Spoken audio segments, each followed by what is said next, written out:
Epilogue. September 2029. Former Avila property.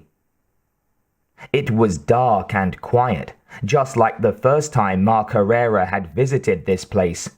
But that first time he'd been on a mission important to the Resistance. Now it was a personal matter.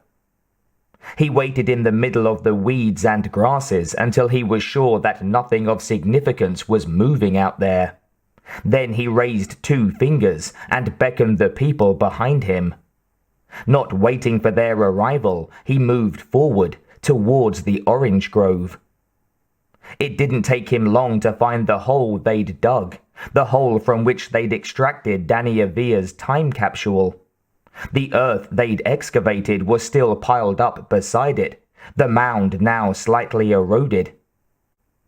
A minute later, his mother Michaela joined him.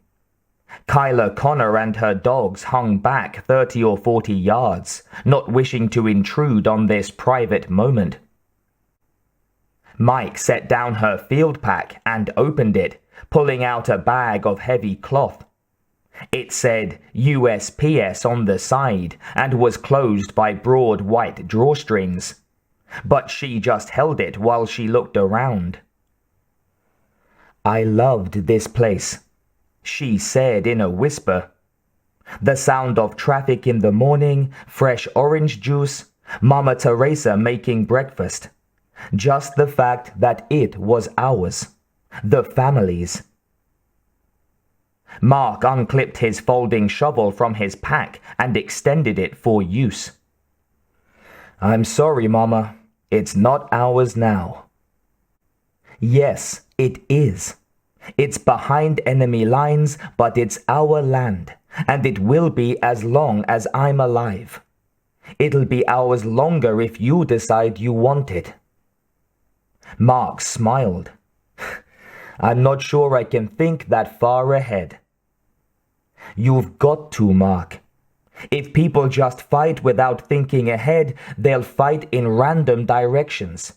You need to fight for something, towards something." "Maybe so." Mark looked around at the nearby trees. He tried to imagine it when it had been a working farm, pipes carrying clean water to the trees, workmen managing the groves. It was such an alien notion, working out under clear skies by daylight, that it made him shudder. But he thought he might come to like it. Mike lowered the bag full of Daniel's ashes into the hole. From her pack, she drew a second object, a plate of stainless steel. It was just a piece of scrap metal she'd salvaged from Edwards years ago, but a metal worker in Tortilla compound had inscribed words on it, not even asking for bartering goods for his work. In the light of the full moon, it read, "Daniel Francisco Avila, greater than the sum of his parts." Below those words were the dates of Daniel's birth and death, like brackets surrounding his life. She climbed down into the hole and carefully placed the plate atop the bag, then accepted Mark's hand back up. Mark began shoveling earth atop the bag and the plate. "So, what do you do on a farm like this when you're not working? For entertainment?"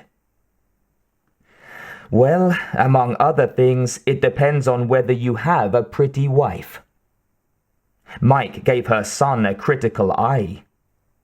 "Which you're not likely to get if you're all skin and bones.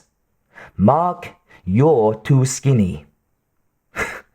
"Well, it's hard to get fat and lazy with my active bachelor's lifestyle. Besides, Mama, I'm a hellhound. We live on food that other people would starve on. Paint chips, scorpions, and very small rocks?" "Well, yeah." That hadn't been what he was going to say, but it sounded like something he would have come up with.